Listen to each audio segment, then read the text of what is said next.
Welcome to Smart Stock Watch, your go-to channel for in-depth financial analysis. Today is January 29th, 2026, and we're diving into Royal Caribbean's latest earnings report. Joining us is John, a senior analyst from Smart Stock Watch. John, thanks for being here. Thank you for having me. It's a pleasure to discuss Royal Caribbean's performance, especially given their impressive results for 2025 and their outlook for 2026.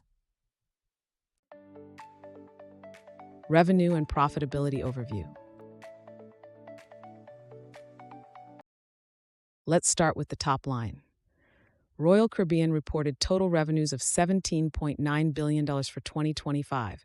John, how does this compare to their previous performance?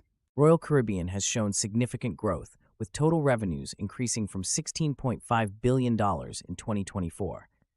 Their net income also saw a substantial rise to $4.3 billion, reflecting strong operational performance and cost management.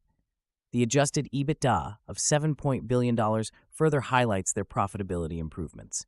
And what about their gross margin yields? Gross margin yields increased by 8.5%, which is a testament to their effective pricing strategies and operational efficiencies. This improvement is crucial for sustaining long-term profitability. EPS performance and analyst expectations. Royal Caribbean reported an adjusted EPS of $2.80 for Q4 2025, slightly below the forecast of $2.81 from 7 analysts. John, what are your thoughts on this? While they narrowly missed the forecast, the adjusted EPS still represents a significant growth of over 30% compared to the previous year. This growth is driven by strong revenue performance and better-than-expected results from joint ventures. How does this set the stage for 2026? The company is optimistic about 2026, projecting adjusted EPS between $17.70 and $18.10, indicating continued strong financial performance and growth momentum. Operational efficiencies and future outlook. John, can you elaborate on Royal Caribbean's operational efficiencies and their future outlook? Certainly. The company achieved a net yield increase of 3.8%, and their net cruise costs excluding fuel decreased by 0.1% in constant currency. This indicates effective cost management.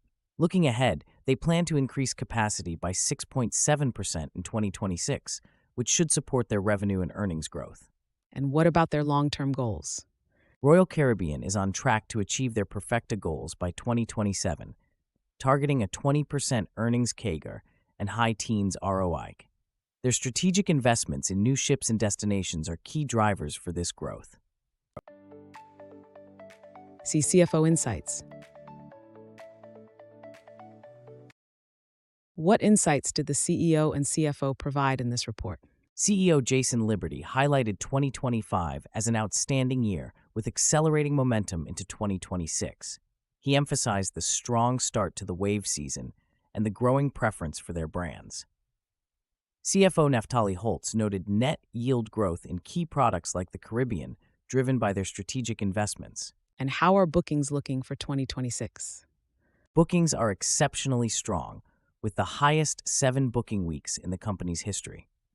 This positions Royal Caribbean well for continued success in 2026. Key takeaways. In summary, Royal Caribbean has delivered a robust performance in 2025 with strong revenue and earnings growth. Their strategic initiatives and operational efficiencies set a positive outlook for 2026. John, any final thoughts? Royal Caribbean is well positioned for continued growth, with strong demand and strategic investments driving their success. Investors should keep an eye on their progress towards the Perfecta goals. And thank you, John, for your insights. And thank you to our viewers for tuning in. If you found this analysis helpful, please like, share, and subscribe to Smart Stock Watch. We'd love to hear your thoughts on Royal Caribbean's performance in the comments below.